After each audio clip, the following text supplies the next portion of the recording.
di mana ada tunai dan non tunai. Yang mau Ibu jelaskan adalah sistem pembayaran non tunai ya. Untuk sistem pembayaran non tunai itu ada beberapa contoh yang Ibu terapkan di sini. Ya.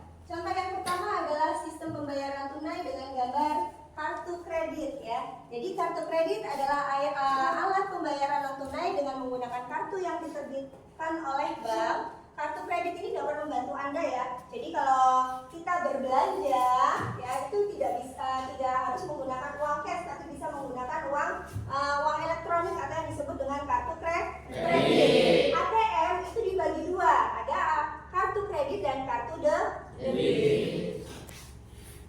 Lalu selanjutnya yang kedua adalah kartu debit ya. Jadi kartu debit itu dikenal dengan kartu plastik atau yang sering kita sebut dengan yang namanya ATM. Sudah sering lihat ATM? Sudah. Sudah tahu bentuknya ATM? Sudah. Tapi kalau punya sudah belum? Belum. Ya. Jadi ATM itu bentuknya seperti kartu plastik.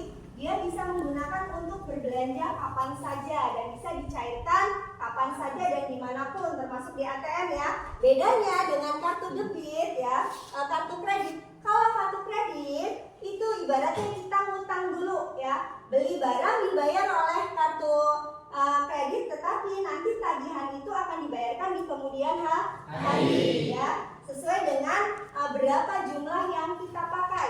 Tetapi kalau kartu debit ini sesuai dengan saldo yang kita punya ya. Jadi kalau saldo kita itu ada 1 juta di dalam ATM, ya 1 juta itu yang bisa buat belanja. Tetapi kalau kartu kredit itu tidak terbatas nilainya ya, tidak terbatas. Kita mau belanja 1 juta, mau belanja 2 juta, asal nanti kita bisa membayar atau ada tagihan setiap 1 bulan sekali. Lanjut. Contoh yang nomor 3 itu adalah cek ya, di mana cek adalah surat perintah tanpa syarat ya, dari bank kepada bank yang memelihara rekening giro nasabah untuk membayar sejumlah uang kepada pihak yang disebutkan di dalamnya atau pemegang kartu cek ya. Jadi cek itu juga berupa sebuah uang elektronik, tetapi di dalam kertas. Ada tanda tangan nama pemiliknya dan ada tanda tangan banknya ya. Jadi kalau kita mau berbelanja atau membeli suatu barang, jadi tidak hanya menggunakan kartu ATM, bisa menggunakan cek. Tetapi kalau dia sudah modelnya pakai cek, berarti nilainya lebih besar ya, bisa 100 juta, bisa 200, bahkan 1 M gitu. Tetapi cek ini ada masa pakainya. Paham anak-anak? Paham. Yang kedua, yang selanjutnya adalah bilet giro ya. Bilet giro adalah bentuk produk bank ya yang berupa simpanan atau individu atau perusahaan yang dapat ditarik kapanpun melalui cek. Jadi kalau kita mau mencairkan giro itu melalui cek.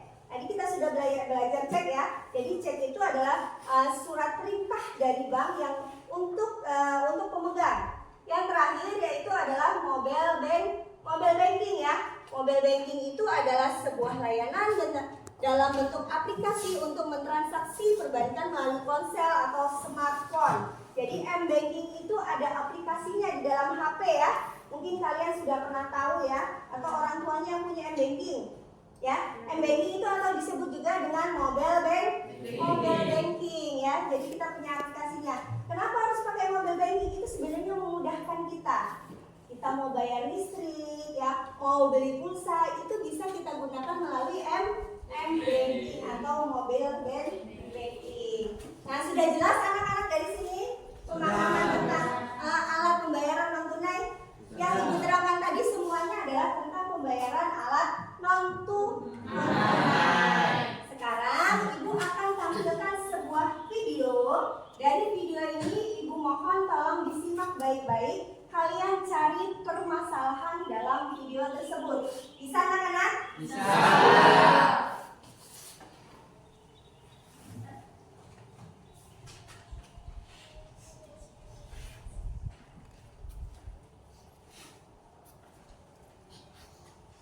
Sejak tahun 2014, Indonesia telah merencanakan agenda Cashless Society. Cashless Society adalah kondisi di mana masyarakat tidak lagi bertransaksi menggunakan uang tunai, namun beralih menggunakan uang elektronik maupun alat pembayaran menggunakan kartu. Di masa pandemi 2020, Kompas.com mencatat peningkatan signifikan pada transaksi digital. Dana mencatat transaksi online tumbuh sebanyak 15%. Begitu pula dengan OVO yang mendulang kenaikan hingga 100%. Dengan adanya pandemi ini, akankah agenda tersebut terwujud dalam waktu dekat?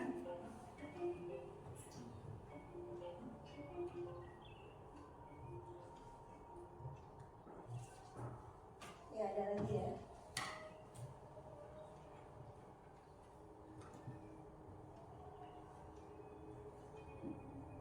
Masyarakat Indonesia, terutama milenial di perkotaan, memang sudah terbiasa dengan digital payment.